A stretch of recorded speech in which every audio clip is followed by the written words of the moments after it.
Hi, welcome everybody to this month's episode of Cronin's Corner. I am your host, State Senator John Cronin. Thank you so much for joining us. This month, I am pleased to have as our guest Meagen Donoghue, who is the Executive Director of the Fitchburg Redevelopment Authority, the FRA.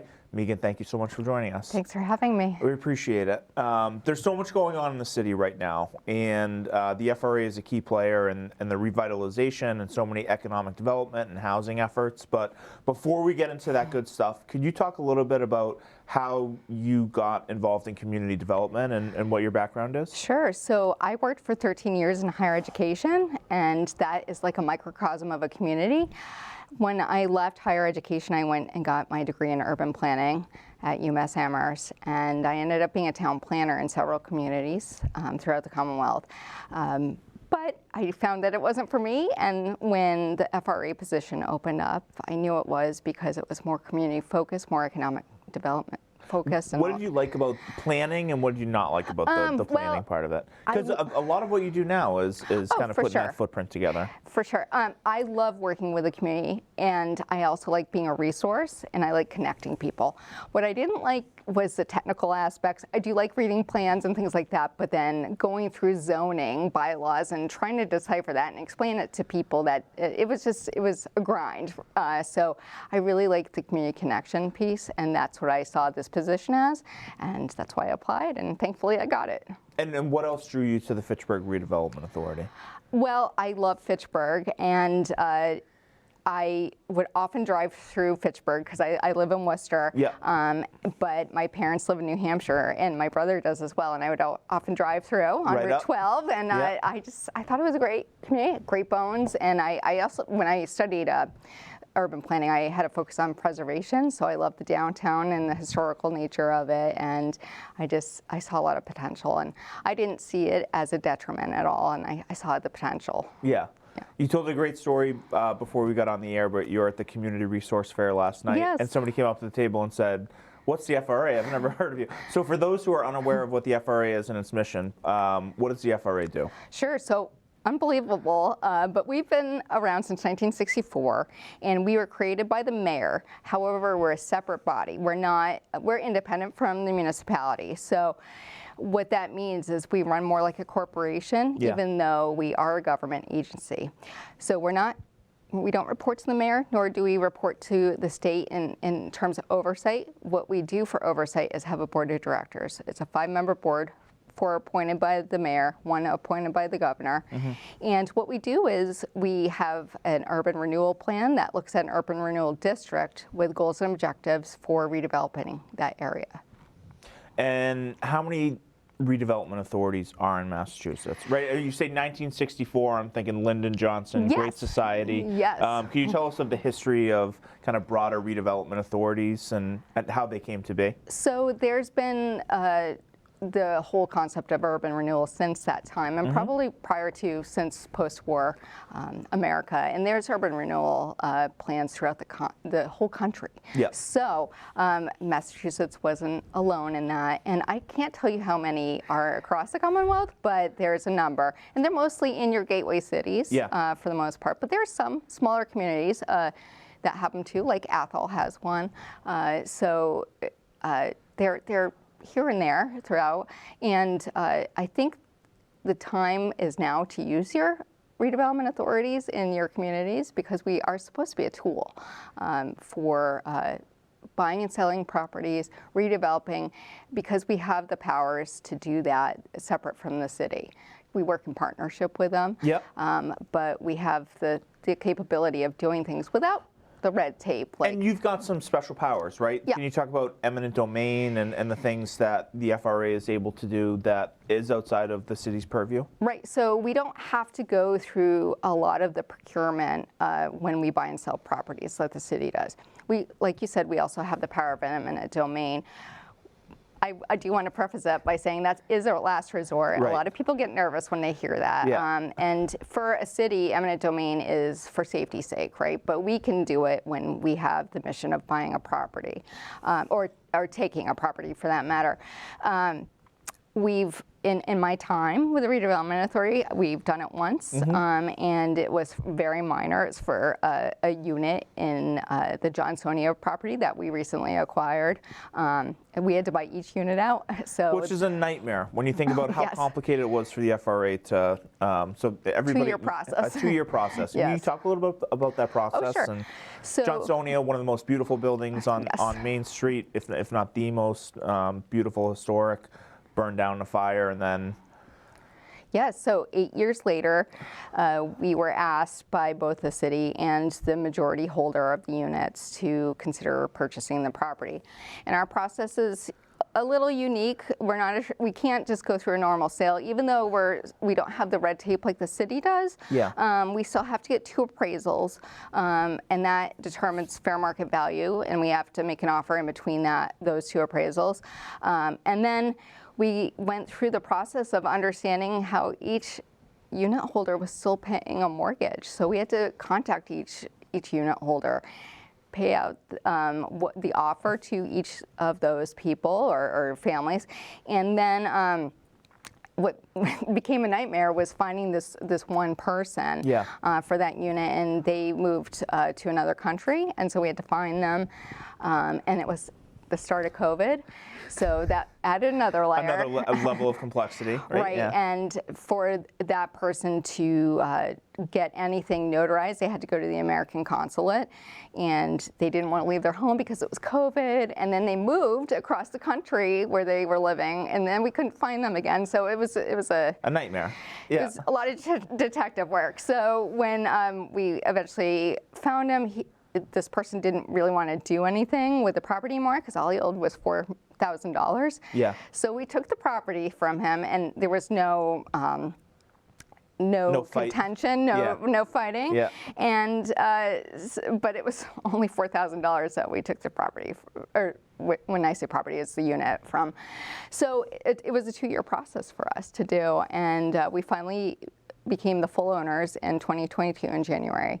And now we've tried to figure out what we wanted to do with the property, and we're working on an RFP as we speak to basically option the property out to see what people want to do for a development project. So, yeah. So there's so much going on, and when I think of Main Street, you've got kind of 2 anchor institutions at either end. You've got the State University, Fitchburg State, and the Art Museum. Between that, I think, is right in the middle is the FRA at Boulder Drive. Yes. And I think most of our attention in terms of revitalization is in between the university and the Art Museum, and specifically housing density. But what do you see as those opportunities? You talk about how you used to get on Route 12 and drive up to New Hampshire, but as you drive through, and as what is the vision that that you have for Fitchburg's redevelopment and the role of the FRA plays in that?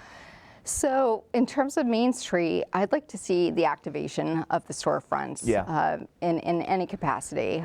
So we have some grant opportunities that we've created to help activate those places.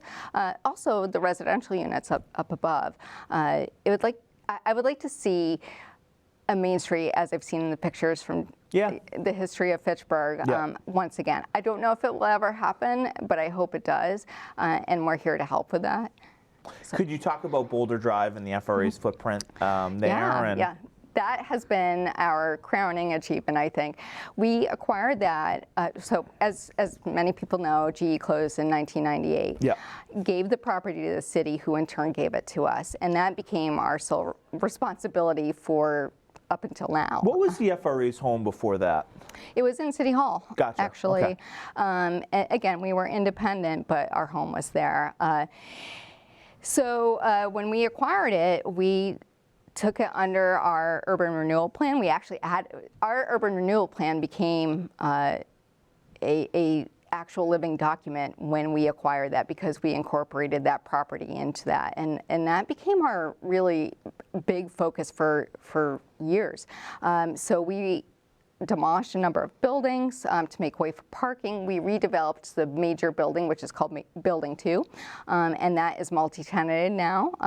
And so we've defense contractors, right? The registry of deeds is in there. Yeah, and the library is moving in there. Yep. We have a small tech City Hall was formerly in there. Yes. Yeah. We also have a National Science Foundation lab in there. It's like a Swiss Army knife, as I call it.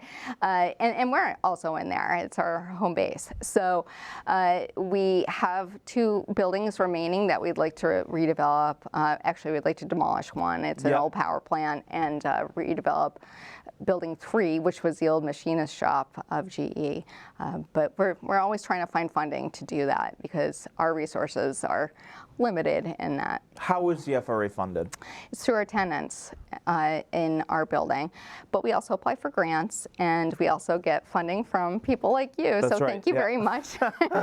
You've been so kind giving us some earmarks. Well, one of my favorite stories about how the different entities and groups work together and really are rowing in the same direction in Fitchburg is, there's a state earmark that myself and Rep. Kushmarek helped get the FRA.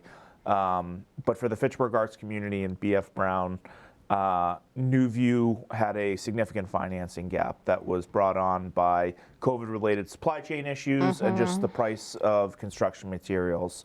And Fitchburg arts community has been a 10-year slog. I think it's been something that was aspirational for a long time, but they were right there at the finish line to close financing and break ground.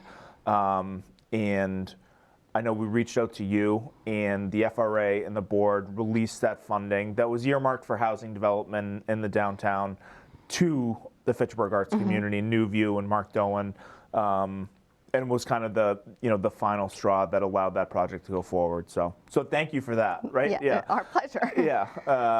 But it's nice that, you can imagine other communities or other people are under somebody else's leadership. They'd say, like, no, that's our money. We're gonna go do something else with it. So that's one of my favorite stories of collaboration. And the Fitchburg arts community is going to be incredible. I love just driving by and seeing it's an active construction site right now. And have you been through that building recently? Or? No, I've actually never been through the building. Really? My first week, though, was the topping off ceremony where we all signed the beam, and I didn't know a soul, and here I am signing the beam. And that was like 2.5 years ago, too, right? Actually, 5. 5 years ago? Yes. There you go. Yeah. So it's certainly been a long slog, but just very exciting. Like a real tangible momentum for downtown, and I think it's really got the potential to transform kind of that, north of Main there. So can you talk more about urban renewal, and how does the FRA come up with an urban renewal plan? Where are we in that process right now? And how do you work with the board to develop what that vision for urban renewal is? That is our really simple question, right? Yeah. Many layers, though. So that the urban renewal plan is our guiding document. So an urban renewal plan is a 20-year evolving document, because we can amend it, because 20 years is a long time, right? So we can amend it depending on if we want to add a new building or a property into it. But what the process involves is it's really community focused. We get a community action, citizen advisory committee, excuse me, and they help guide the writing of the document. So they come up with the goals and objectives, and the board also works kind of in tandem with them, and they also vote on what the Citizen Advisory Committee came up with. So and how big is the Citizen Advisory Committee? So we just redid our urban renewal plan, so it's 2040 plan now, and we had 10 people on. Gotcha. And we interviewed people, we had people apply, and we really wanted a nice diverse mix. So we had people that lived here or worked here, older people, younger people, people that went to university and ended up staying here. So we wanted a really nice mix of folks, and they really contributed a lot. And in fact, they came up with something I really appreciate. They really wanted an environmental focus to it, and they wanted to focus on the Nashua River and more green spaces, and I'm really excited to tackle that eventually. But getting back to your question, it is after the guidelines are written, then it goes to a series of votes, and we went through planning board, the city council, then the last local approval is through our board, and then it goes to the state to what used to be DHCD, or Department of Housing and Community Development. Now it's it's economic. It's a livable communities and housing, yes, and it's a new acronym. Yeah. So and then they make the final approval, but then there's another layer. You have to go through a MEPA approval, which is the Mass Environmental Protection Act, and so that is a long process as well. And our plan was approved a year ago, and our MEPA was approved in August of this year. So it's a long process. It was about a 2-year process because COVID got involved again. Actually, it was a 3-year process, and COVID got in the way. But we're actually embarking on a new urban renewal district. We're looking at Lower Cleghorn, and we're squaring away the consultants for that right now. Which is really exciting. Yes. Yeah, I'm really excited about it. And so, we talk and we focus a lot about Main Street, but the urban renewal plan includes other parts of the community. Can you talk about Lower Cleghorn and what are the other parts of Fitchburg that the FRA kind of has its eyes and hands in? So currently, our current district only involves downtown, and when I say downtown, that also includes half of River Street up to about the Dairy Queen area, and then Water Street up into about where the flea market. I don't know the other. I guess it was a Halloween store at one time. Right there, it's for sale right now. So if you can picture those, which is really the head of the rail trail, or kind of, right? Yeah. It's an access point to the rail trail now. It is, yeah. And then it goes up to the middle school, and in terms of north, and then below Boulder Drive for south.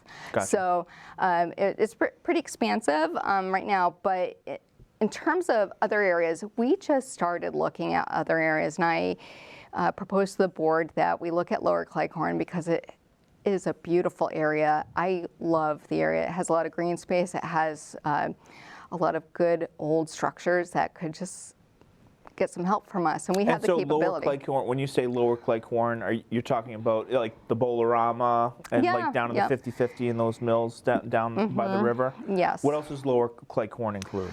Well, we're still, it would be up to the Citizen Advisory Committee and the board and people that want to take part in our public hearings and things like that to help determine the borders.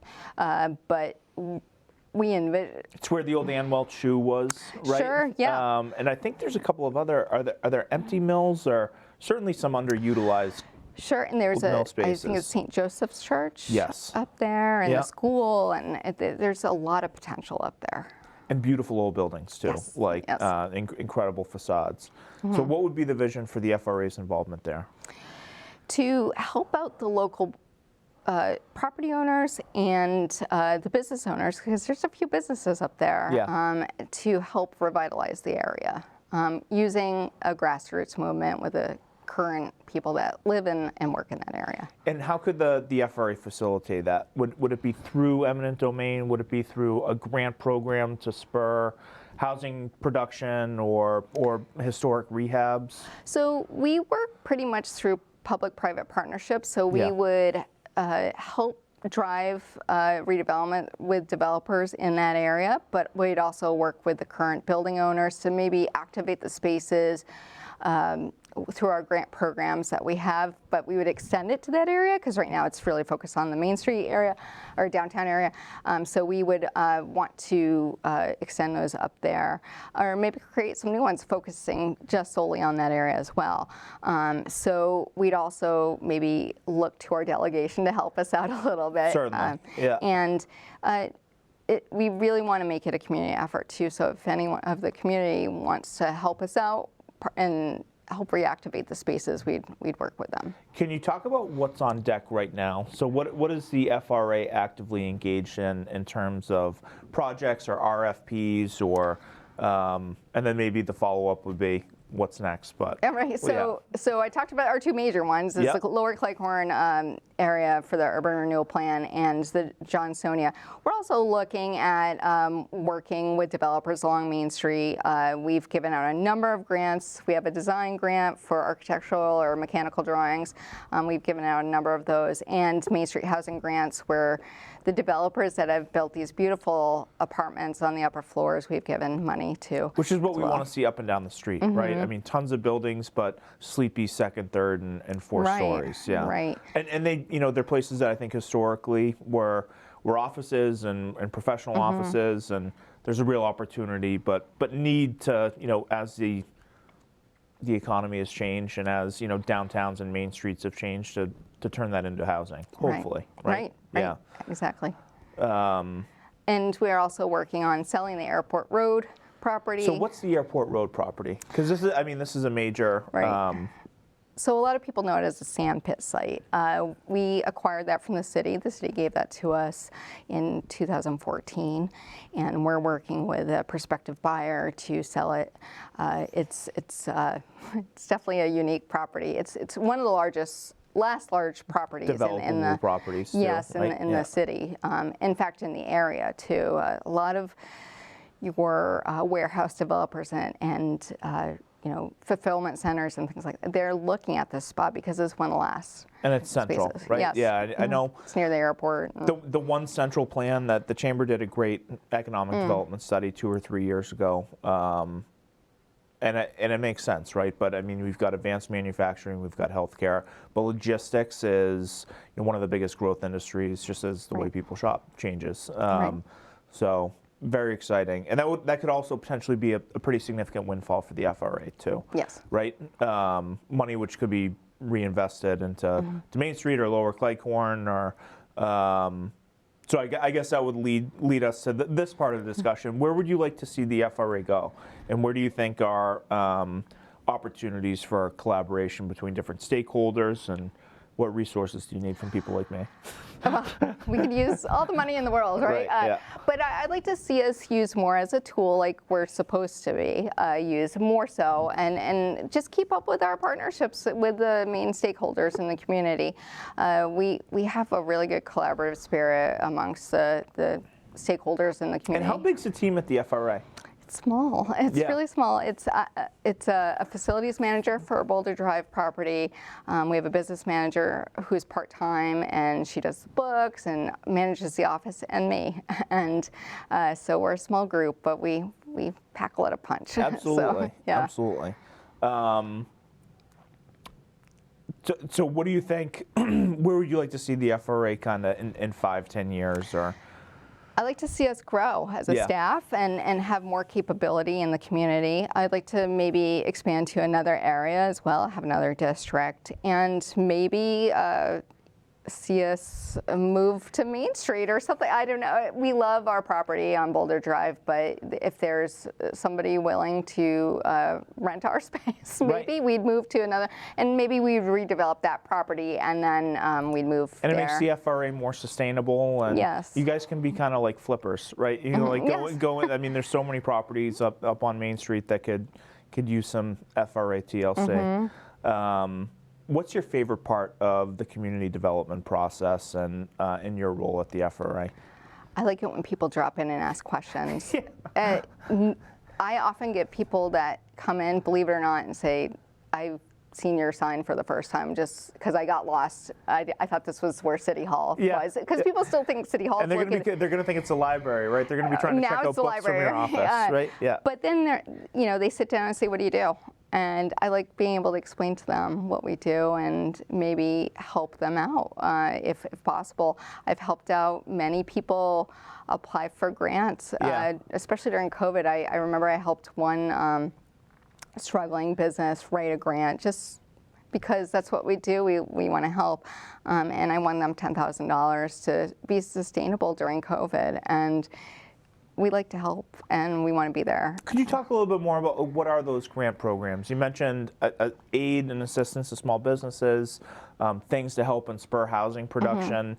What are other things that flow through the FRA? So those are our particular grants, but I also apply for grants through the state and through private opportunities too. And if I see one, I post it on our social media, and we have a Facebook and LinkedIn page. So I'll post those, and sometimes people will say, I don't know how to do this. Can you do this or help me with it? And I do. I actually love grant writing, so I like to sit down and work with them. And you've got the technical acumen and experience to be able to do it, right? Right. Yeah. So we're here to help. So that's my biggest thing. And I also like working with people that are coming in to develop for the first time, and they don't really know how to move through the process. And so, I mean, I like being the resource to point them to other resources. It's really hard. The more development projects that I get involved in, I don't know how anything is built anywhere, right? I mean, things can be so cumbersome. We were on a meeting, we were talking about transportation yesterday with an advocacy organization here in the state. An 800-foot concrete platform cost $21 million and took 10 years to do. And it's like, how is that possible, right in 2023? But, I mean, we really need to make North Central as a region, not just business friendly, but to be able to help people who are coming and willing to invest, right? And everybody benefits from it. What's a favorite project that you've been involved in that you can kind of point to? And gosh, I like them all. I would say, believe it or not, I love the food truck festival that we put on every year, because I like seeing people come and just enjoy themselves. And we work really in a collaborative spirit with that. We work with the city. We worked with in town Fitchburg, and this year we worked. Did it rain this year? I think it was misty. Misty. It seems like every year it's raining, but people still come, and I appreciate that. Yeah. Absolutely. Well, Meagen Donoghue, Executive Director of the Fitchburg Redevelopment Authority, just want to thank you for all the work that you do, and so critical to moving Fitchburg and the entire region forward. Lots of exciting things going on, and I can't wait to see what the FRA continues to do. So thanks for all you do. Thanks for having me. That's it for this month's episode, everybody. Please join us next month, and be well.